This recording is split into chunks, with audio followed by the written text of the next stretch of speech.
नमस्कार मित्रांनो, मालिका विश्वातून एक धक्कादायक बातमी समोर आली आहे. पीएमची कलेक्टर फेम टीव्ही अभिनेता संतोष हनुमंत नलावडे यांचे निधन झाले आहे. नांदेड येथे रस्ते अपघातात त्यांचा मृत्यू झाला. संतोष अवघ्या 49 वर्षांचे होते. ते सातारा जिल्हाधिकारी कार्यालयात रेकॉर्ड विभागात कार्यरत होते. नांदेड येथे विभागीय महसूल क्रीडा स्पर्धेसाठी गेले होते. तेथे त्यांचा अपघात होऊन ते गंभीर जखमी झाले होते. त्यांच्यावर खासगी रुग्णालयात उपचार सुरू होते. उपचार सुरू असताना सोमवारी दुपारी 3 वाजण्याच्या सुमारास त्यांचे निधन झाले. त्यांच्यावर वाडे या गावी अंत्यसंस्कार करण्यात आले. मनमिळावू स्वभावाचे असल्याने त्यांचा मित्रपरिवार मोठा होता.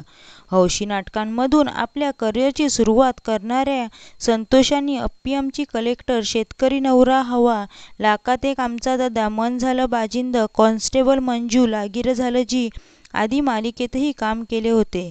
तसेच त्यांनी विविध मराठी चित्रपटांमध्येही सहकलाकार म्हणून काम केले होते. मित्रांनो, आपल्या चॅनलतर्फे संतोष यांना भावपूर्ण श्रद्धांजली.